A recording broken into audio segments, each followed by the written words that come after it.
The Parliament of the Commonwealth of Australia, variously referred to as the Australian Parliament, the Commonwealth Parliament or the Federal Parliament, is the legislative branch of the Government of Australia. It consists of three elements: the Queen of Australia, the Senate and the House of Representatives. The Queen is represented by the Governor-General, the combination of two elected houses, in which the members of the Senate represent the 6 states and the 2 self-governing territories, while the members of the House represent electoral divisions according to population. Is modelled on the United States Congress through both houses. However, there is a fused executive, drawn from the Westminster System. The upper house, the Senate, consists of 76 members, 12 for each state, and 2 each for the Northern Territory and the Australian Capital Territory. Senators are elected using the single transferable vote proportional representation system, and as a result, the chamber features a multitude of parties vying for power. The governing party or coalition has not held a majority in the Senate since 1981, except between 2005 to 2008, and usually needs to negotiate with other parties and independents to get legislation passed. The lower house, the House of Representatives, currently consists of 150 members, each elected from single-member constituencies, known as electoral divisions, commonly referred to as electorates or seats, using full preference instant runoff voting. This tends to lead to the chamber being dominated by 2 major parties: the Liberal National Coalition and the Labour Party. The government of the day must achieve the confidence of this House in order to gain and remain in power. Although elections can be called early, each 3 years the full House of Representatives and half of the Senate is dissolved and goes up for re-election. A deadlock-breaking mechanism known as a double dissolution can be used to dissolve the full Senate as well as the House in the event that the upper house refuses to pass a piece of legislation twice. The 2 houses meet in separate chambers of Parliament House, except in a rare joint sitting, on Capitol Hill in Canberra, Australian Capital Territory. History. The Commonwealth of Australia came into being on 1 January 1901 with the Federation of the 6 Australian colonies. The inaugural election took place on 29 and 30 March, and the first Australian Parliament was opened on 9 May 1901 in Melbourne by Prince George, Duke of Cornwall and York, later King George V. The only building in Melbourne that was large enough to accommodate the 14,000 guests was the Western Annex of the Royal Exhibition Building. After the official opening, from 1901 to 1927, the Parliament met in Parliament House, Melbourne, which it borrowed from the Parliament of Victoria, which sat, instead, in the Royal Exhibition Building until 1927. The Western Annex was demolished in the 1960s. Old Parliament House. It had always been intended that the National Parliament would sit in a new national capital. This was a compromise at Federation due to the rivalry between the 2 largest Australian cities, Sydney and Melbourne, which both wished to become the new capital. The site of Canberra was selected for the location of the nation's capital city in 1908. A competition was announced on 30 June 1914 to design Parliament House, with prize money of £7,000. However, due to the start of World War I the next month, the competition was cancelled. It was re-announced in August 1916, but again postponed indefinitely on 24 November 1916. In the meantime, John Smith Murdoch, the Commonwealth's chief architect, worked on the design as part of his official duties. He had little personal enthusiasm for the project, as he felt it was a waste of money and expenditure on it could not be justified at the time. Nevertheless, he designed the building by default. The construction of Old Parliament House, as it is called today, was commenced on 28 August 1923 and completed in early 1927. It was built by the Commonwealth Department of Works, using tradesmen and materials from all over Australia. The final cost was about £600,000, which was more than 3 times the original estimate. It was designed to house the Parliament for a maximum of 50 years until a permanent facility could be built, but was actually used for more than 60 years. The building was opened on 9 May 1927 by the Duke and Duchess of York, later King George VI and Queen Elizabeth the Queen Mother. The opening ceremonies were both splendid and incongruous, given the sparsely built nature of Canberra of the time and its small population. The building was extensively decorated with British Empire and Australian flags and bunting. Temporary stands were erected bordering the lawns in front of the Parliament, and these were filled with crowds. Wiradjuri elder Jimmy Clements was one of only 2 Aboriginal Australians present, having walked for about a week from Brungle Station, near Tumut, to be at the event. Dame Nellie Melba sang the national anthem. At that time, God Save the King. The Duke of York unlocked the front doors with a golden key, and led the official party into King's Hall, where he unveiled the statue of his father, King George V. The Duke then opened the first parliamentary session in the new Senate chamber, New Parliament House. In 1978, the Fraser government decided to proceed with a new building on Capitol Hill, and the Parliament House Construction Authority was created. A 2-stage competition was announced, for which the authority consulted the Royal Australian Institute of Architects and, together with the National Capital Development Commission, made available to competitors a brief and competition documents. The design competition drew 329 entries from 29 countries. The competition winner was the Philadelphia-based architectural firm of Mitchell Giagala, with the on-site work directed by the Italian-born architect Romualdo Giagala, with a design which involved burying most of the building under Capitol Hill, and capping the edifice with an enormous spire topped by a large Australian flag. The facades, however, included deliberate imitation of some of the patterns of the old Parliament House, so that there is a slight resemblance despite the massive difference of scale. The building was also designed to sit above Old Parliament House when seen from a distance. Construction began in 1981, and the house was intended to be ready by Australia Day, the 26th of January 1988, the 200th anniversary of European settlement in Australia. It was expected to cost $220 million.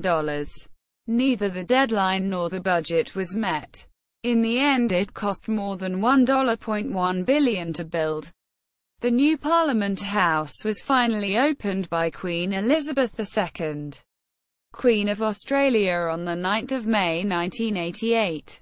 The anniversary of the opening of both the first federal parliament in Melbourne on 9 May 1901, and of the Provisional Parliament House in Canberra on 9 May 1927.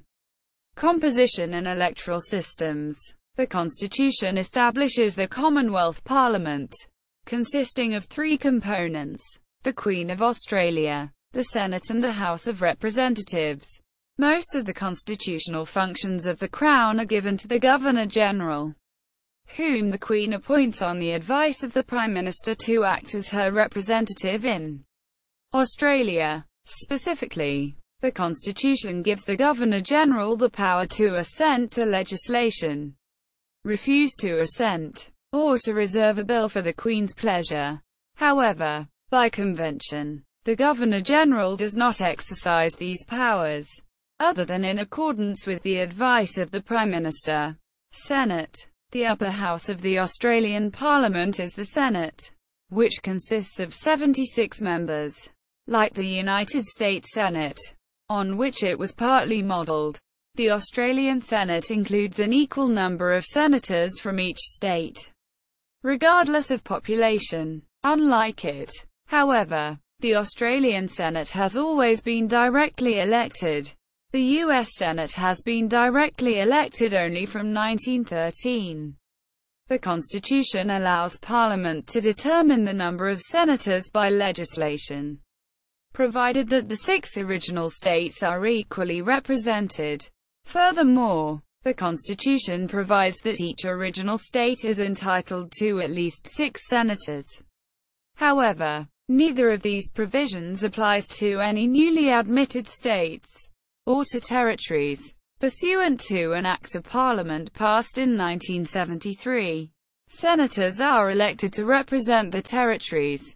Currently, the 2 Northern Territory senators represent the residents of the Northern Territory as well as the Australian external territories of Christmas Island and the Cocos Keeling Islands. The 2 Australian Capital Territory senators represent the Australian Capital Territory, the Jervis Bay Territory and since 1 July 2016, Norfolk Island. While only half of the state Senate seats go up for re-election each 3 years, except in the case of a double dissolution, as they serve 6-year terms.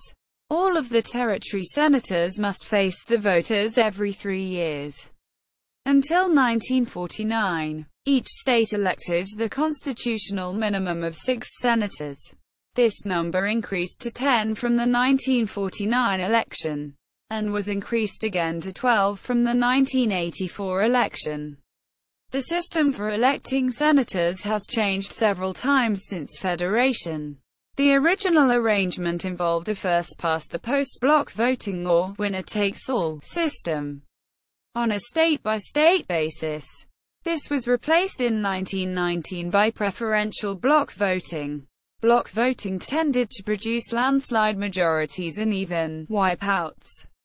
For instance, from 1920 to 1923 the Nationalist Party of Australia had 35 of the 36 senators, and from 1947 to 1950, the Australian Labor Party had 33 of the 36 senators.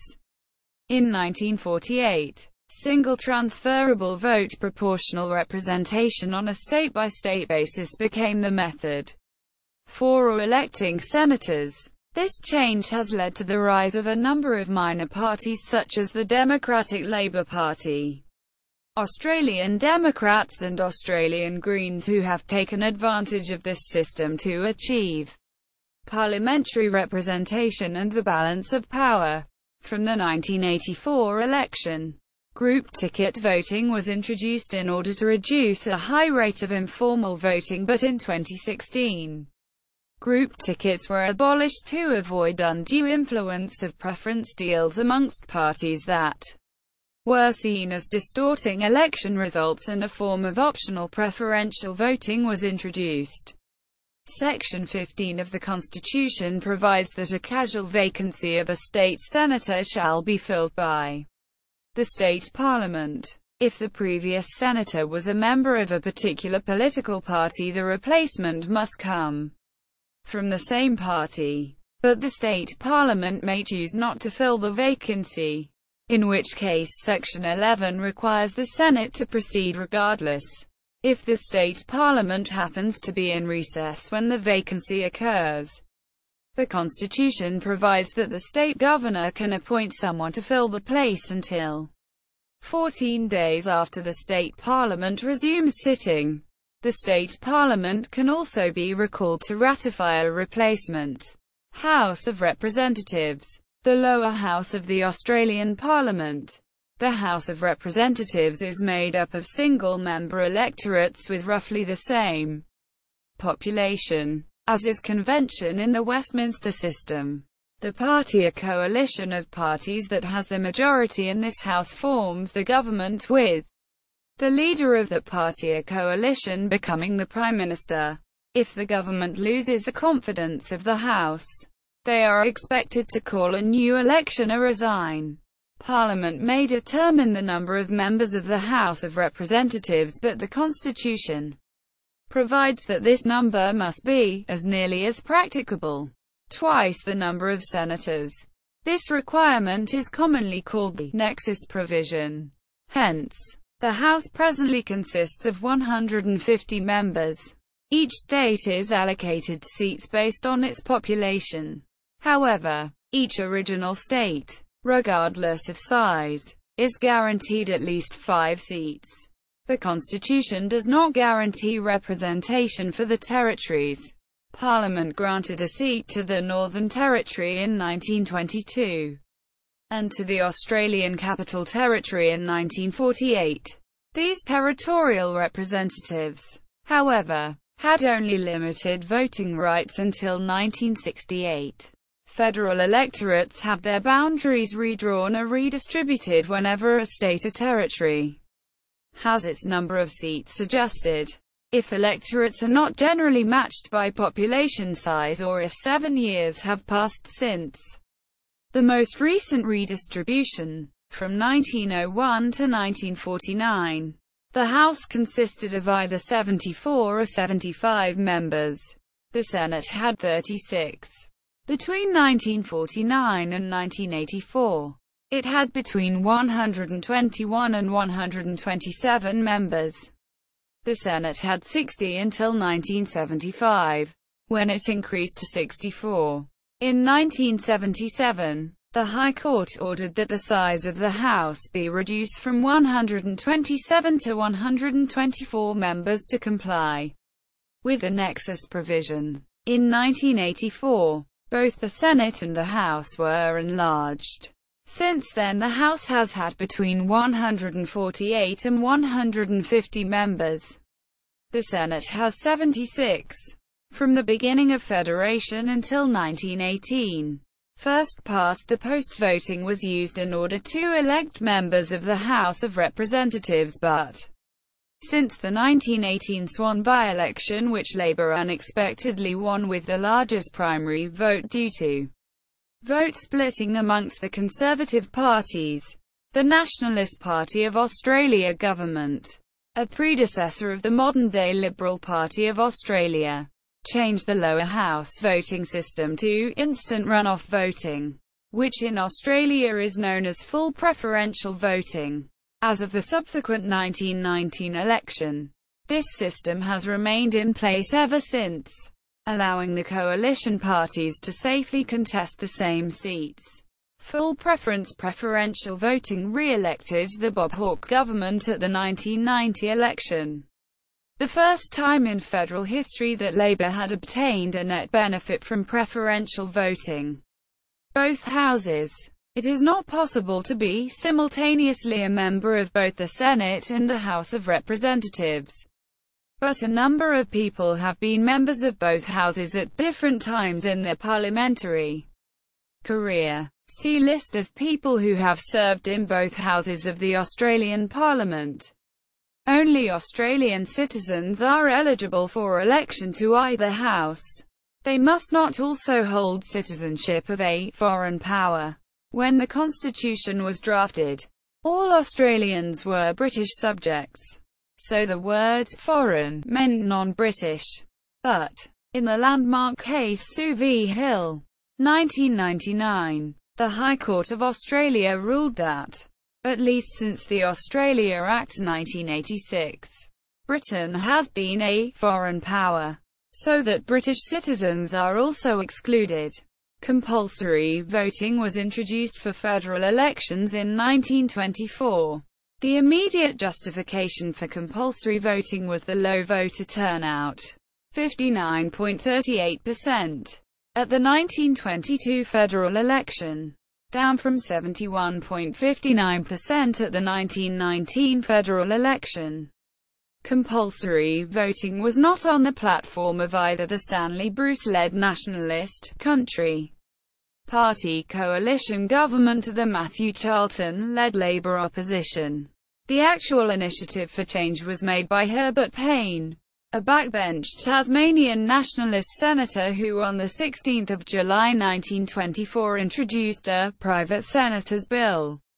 In the Senate, Payne's bill was passed with little debate, the House of Representatives agreeing to it in less than an hour.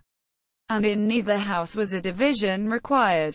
Hence no votes were recorded against the bill.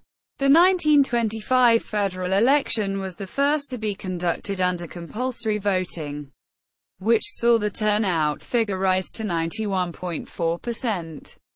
The turnout increased to about 95% within a couple of elections and has stayed at about that level since 1973. Citizens have had the right to vote upon turning 18. Prior to this it was 21. Australian federal police officers armed with assault rifles have been situated in both chambers of the federal parliament since 2015.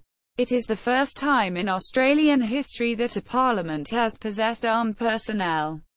Procedure. Each of the two houses elects a presiding officer. The presiding officer of the Senate is called the President. That of the House of Representatives is the Speaker. Elections for these positions are by secret ballot. Both offices are conventionally filled by members of the governing party. But the presiding officers are expected to oversee debate and enforce the rules in an impartial manner. The Constitution authorizes Parliament to set the quorum for each chamber. The quorum of the Senate is 1/4 of the total membership. 19. That of the House of Representatives is 1/5 of the total membership.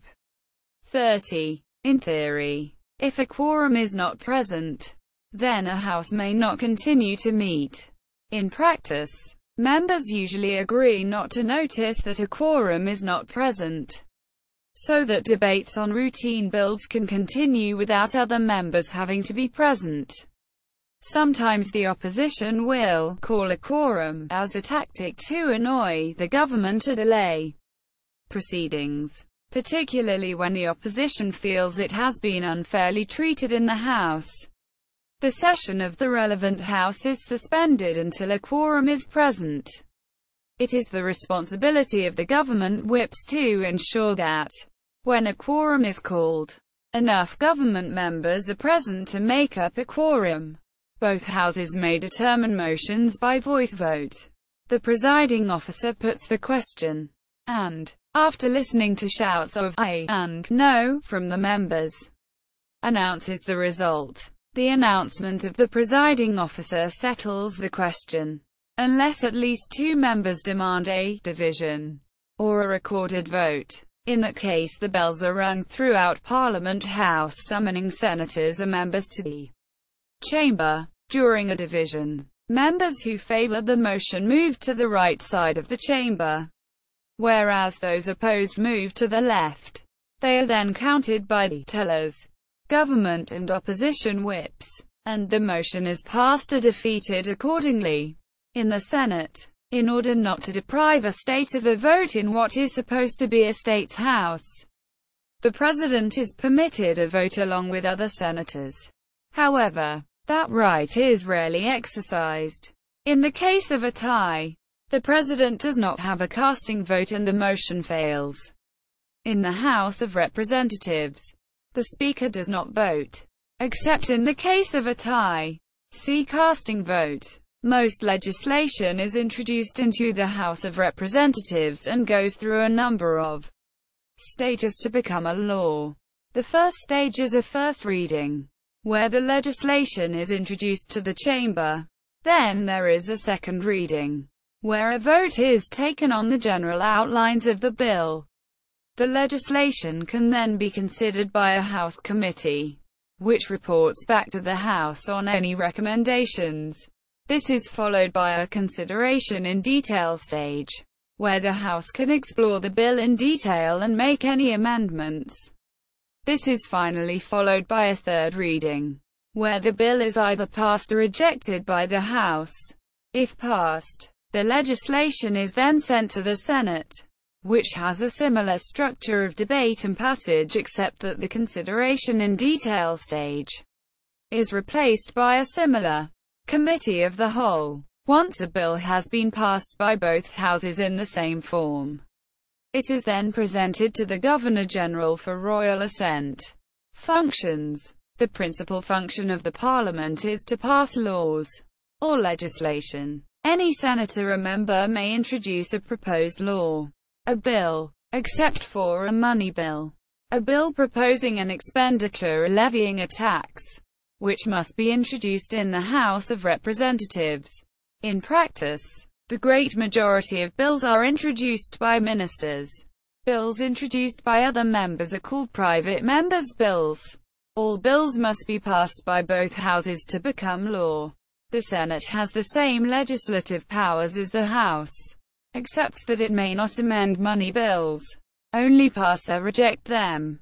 The enacting formula for Acts of Parliament is simply, the Parliament of Australia enacts. Quote, the Commonwealth legislative power is limited to that granted in the Constitution. Powers not specified are considered residual powers, and remain the domain of the states.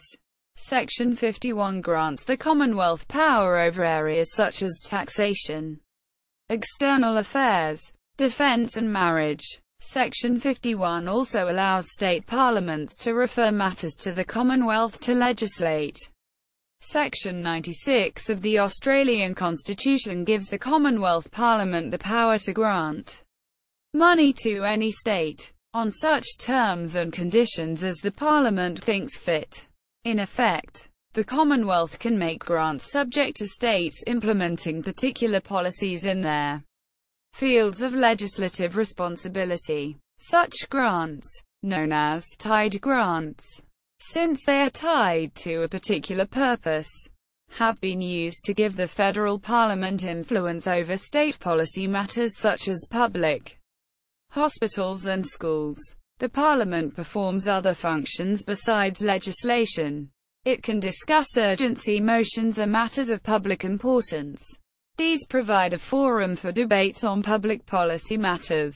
Senators and members can move motions of censure against the government or against individual ministers. On most sitting days in both houses there is a session called question time at which senators and members address questions to the Prime Minister and other ministers. Senators and members can also present petitions from their constituents.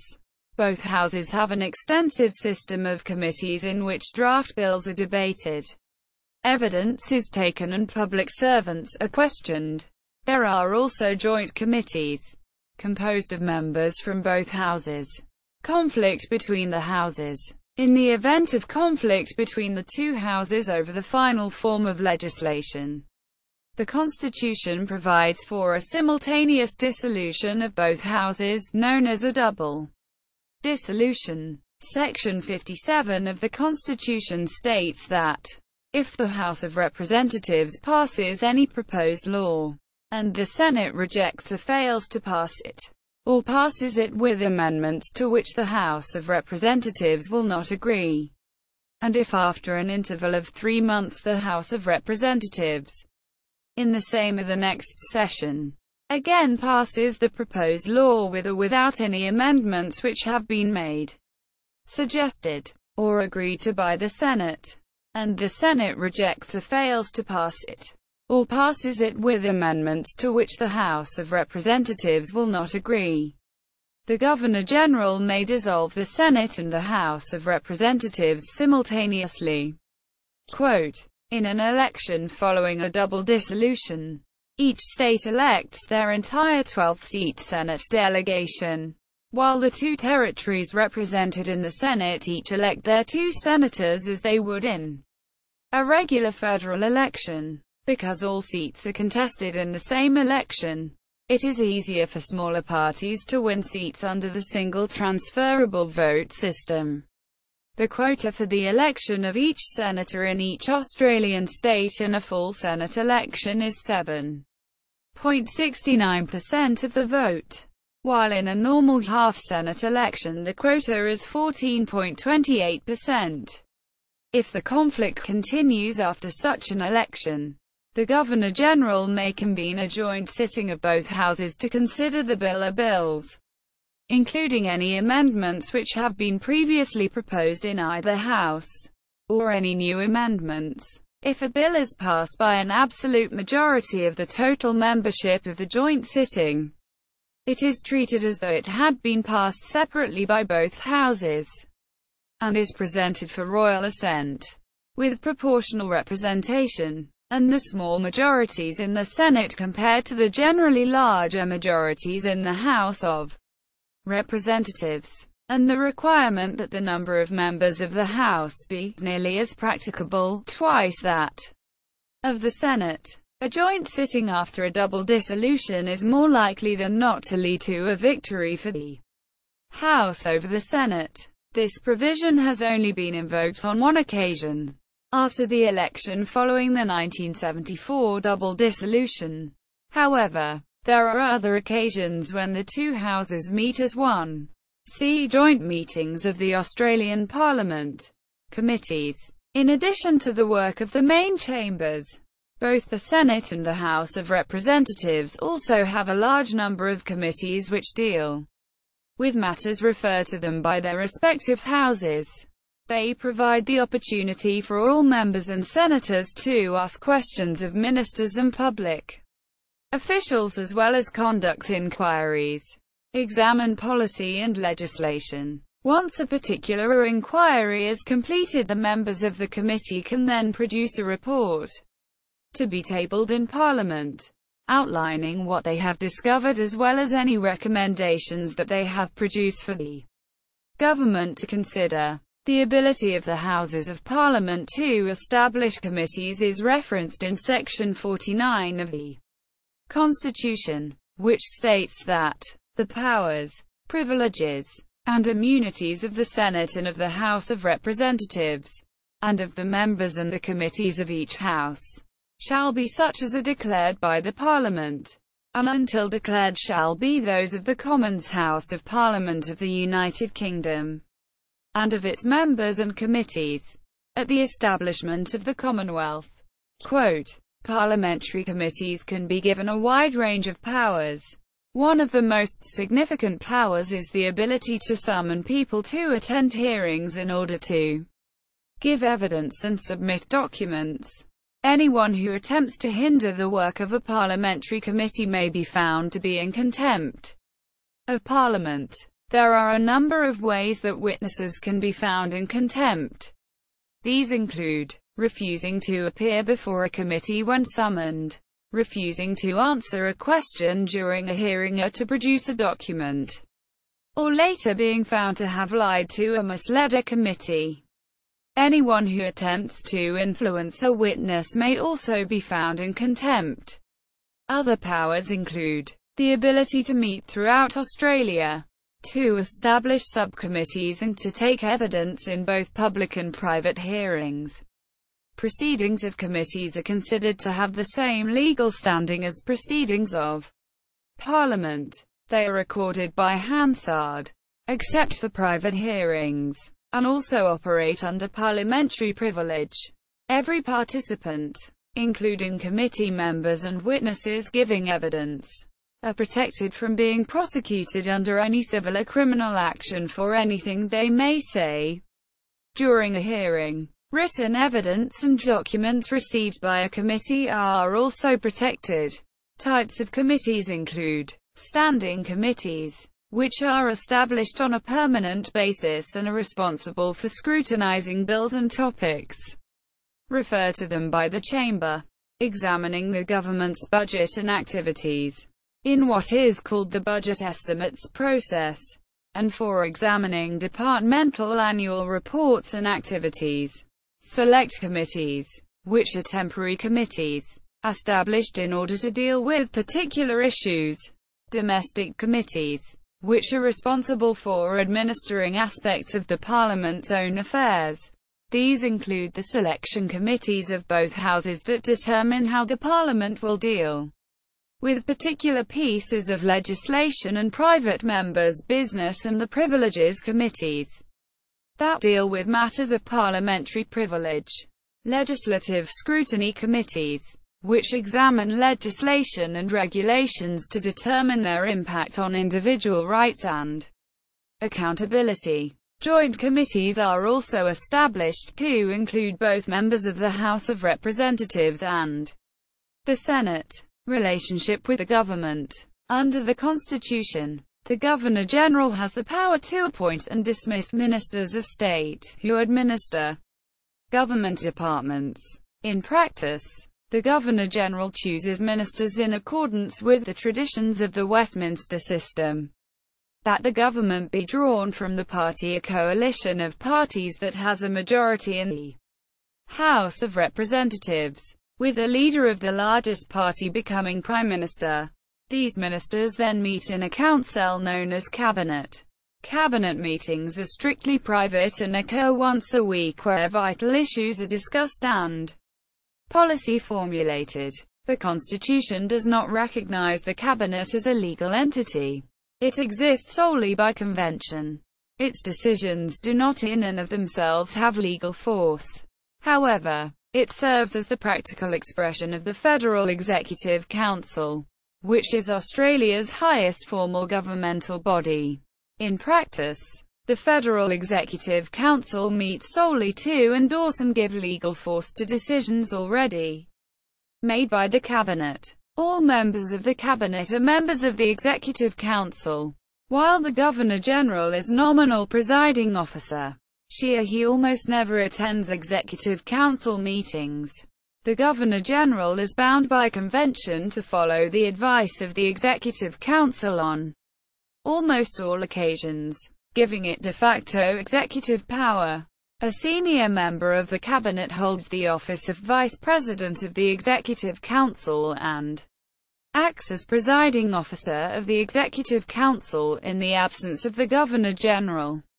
The Federal Executive Council is the Australian equivalent of the Executive Councils and Privy Councils in other Commonwealth realms, such as the Queen's Privy Council for Canada and the Privy Council of the United Kingdom.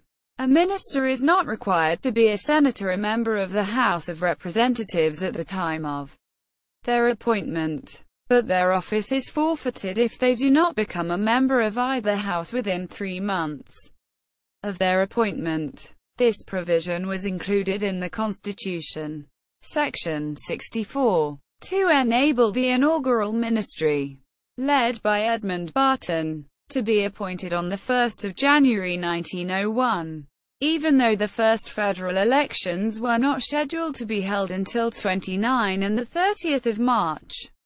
After the 1949 election, Bill Spooner was appointed a minister in the Fourth Menzies Ministry on 19 December. However, his term as a senator did not begin until the 22nd of February 1950. The provision was also used after the disappearance and presumed death of the Liberal Prime Minister Harold Holt in December 1967. The Liberal Party elected John Gorton, then a senator, as its new leader, and he was sworn in as Prime Minister on 10 January 1968, following an interim ministry led by John McEwen. On 1 February, Gorton resigned from the Senate to stand for the 24 February by-election in Holt's former House of Representatives electorate of Higgins due to the convention that the Prime Minister be a member of the lower house for 22 days, 2 to the 23rd of February inclusive. He was Prime Minister while a member of neither House of Parliament. On a number of occasions when ministers have retired from their seats prior to an election, or stood but lost their own seats in the election, they have retained their ministerial offices until the next government is sworn in. Departments. There are 18 departments of the Australian government, most of which are administered by multiple ministers. Role of the Senate. The Constitution of Australia established the Senate as part of the new system of Dominion government in newly federated Australia. From a comparative governmental perspective, The Australian Senate exhibits distinctive characteristics. Unlike upper houses in other Westminster System governments, the Senate is not a vestigial body with limited legislative power. Rather, it was intended to play, and does play, an active role in legislation, rather than being modelled solely after the House of Lords, as the Canadian Senate was. The Australian Senate was in part modelled after the United States Senate, by giving equal representation to each state. The Constitution intended to give less populous states added voice in a federal legislature, while also providing for the revising role of an upper house in the Westminster System. One of the functions of the Senate, both directly and through its committees, is to scrutinize government activity. The vigor of this scrutiny has been fueled for many years by the fact that the party in government has seldom had a majority in the Senate, whereas in the House of Representatives the government's majority has sometimes limited that chamber's capacity to implement executive scrutiny. The opposition and minor parties have been able to use their Senate numbers as a basis for conducting inquiries into government operations. The constitutional text denies the Senate the power to originate or amend appropriation bills, in deference to the conventions of the classical Westminster System. Under a traditional Westminster System, the executive government is responsible for its use of public funds to the lower house, which has the power to bring down a government by blocking its access to supply, i.e., revenue appropriated through taxation. The arrangement as expressed in the Australian Constitution, however, still leaves the Senate with the power to reject supply bills or defer their passage. Undoubtedly, one of the Senate's most contentious and powerful abilities. Because of the federal nature of our Constitution and because of its provisions, the Senate undoubtedly has constitutional power to refuse or defer supply to the government.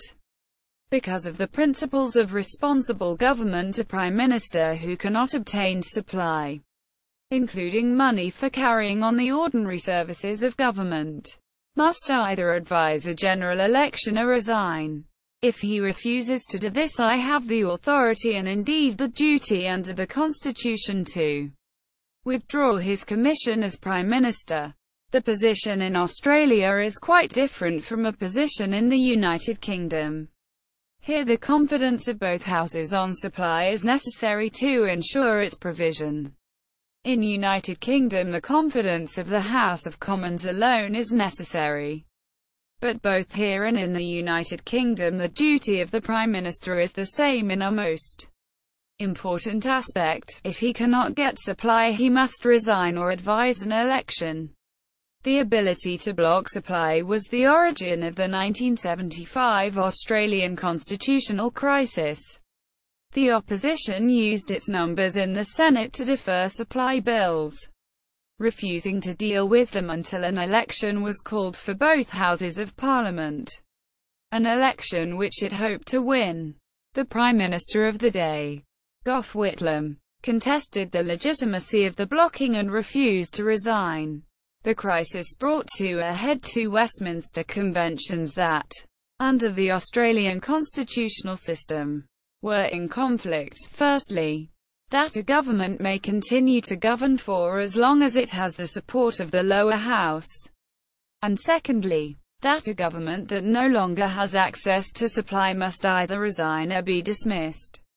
The crisis was resolved in November 1975 when Governor-General Sir John Kerr dismissed Whitlam's government and appointed a caretaker government on condition that elections for both houses of Parliament be held. This action in itself was a source of controversy, and debate continues on the proper usage of the Senate's ability to block supply and on whether such a power should even exist.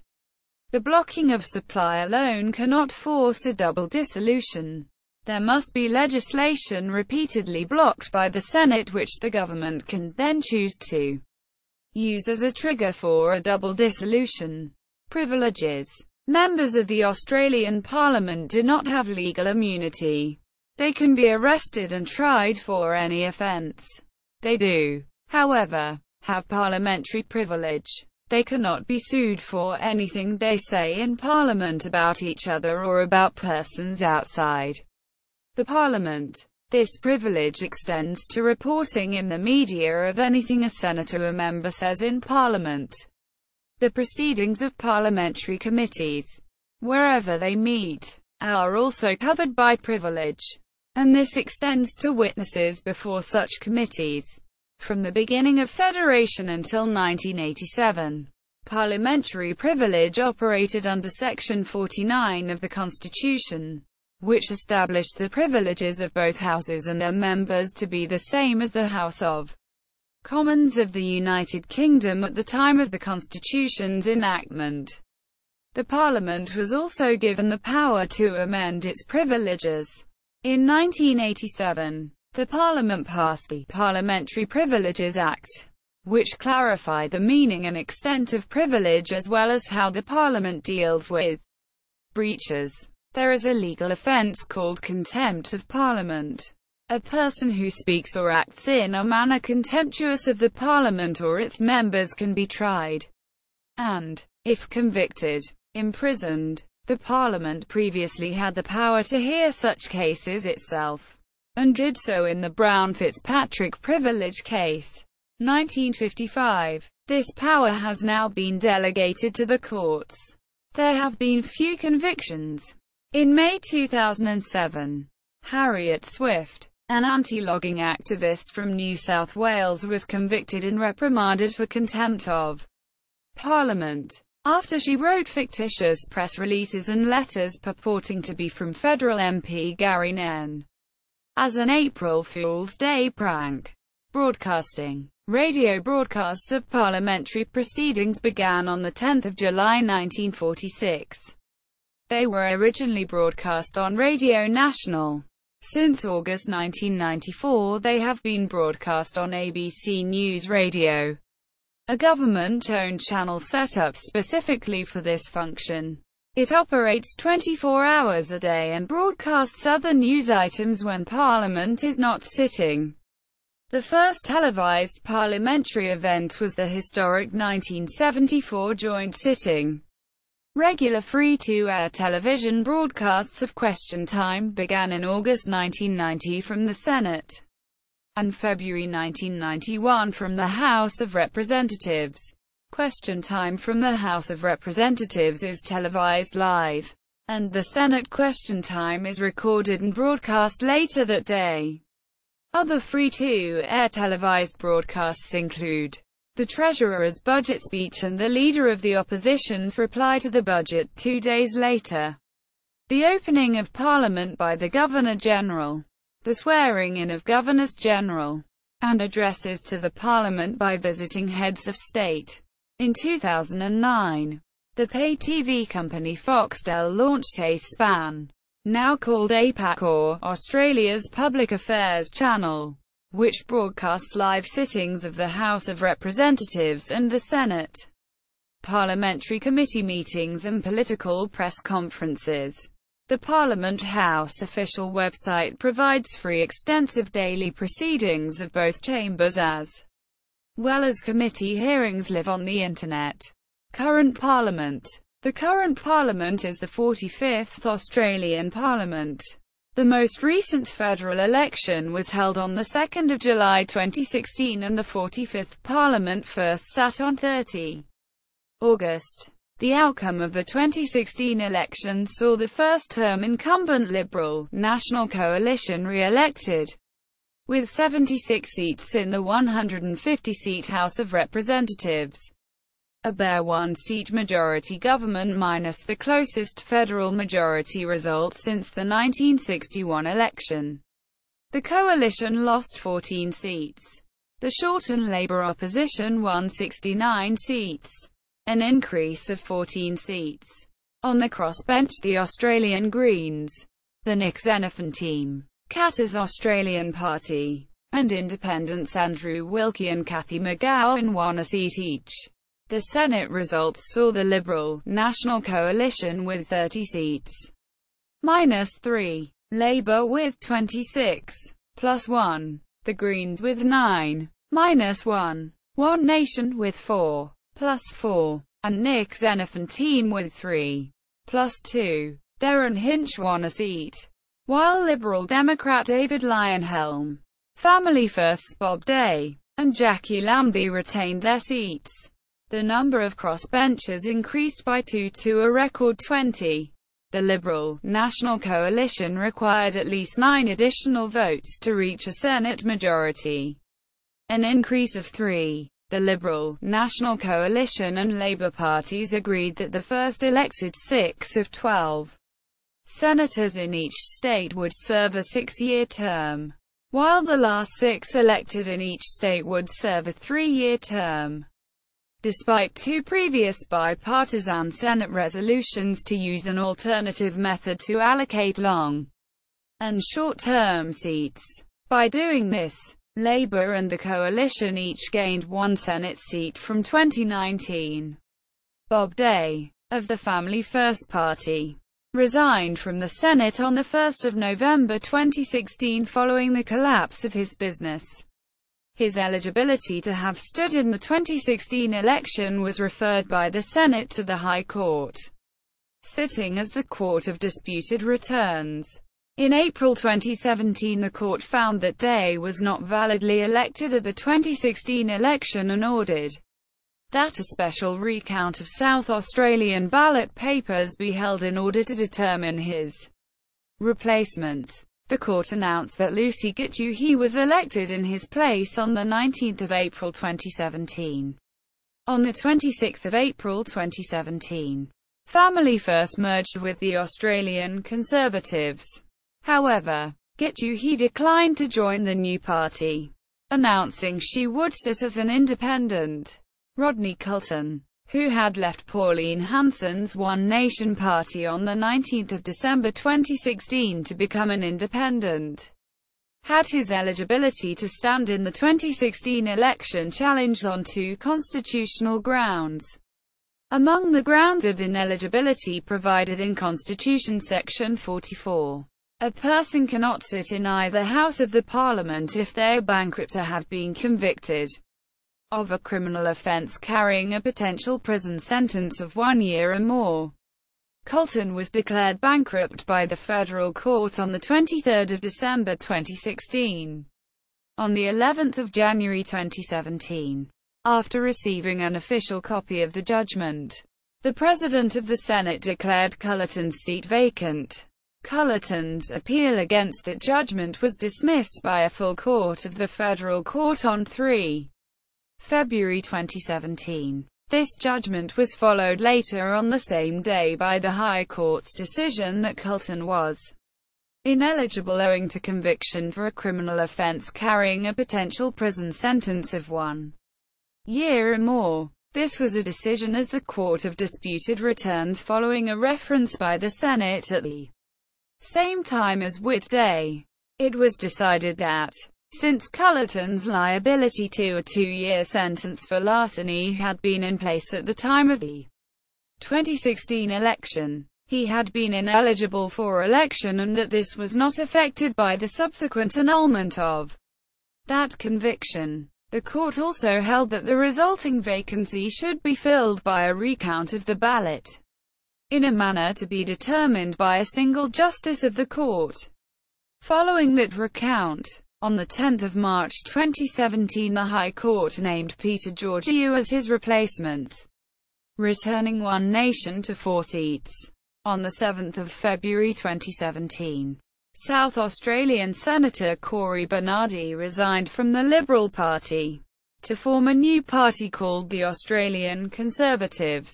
In July 2017, a co-deputy leader of the Greens, Senator Scott Ludlam, resigned from the Senate on discovering that he was a dual citizen, born in New Zealand, and therefore, under Constitution S44I, had been ineligible to sit in the Parliament.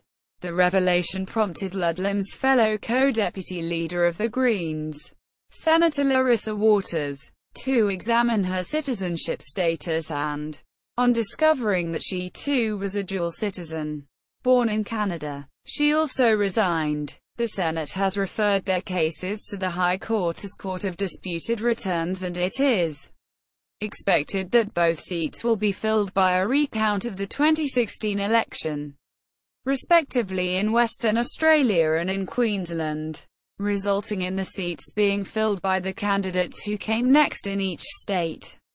During July and August 2017, several other members of the Parliament, in both houses and including ministers, have been challenged for breach of Constitution S44, mostly but not only with regard to citizenship.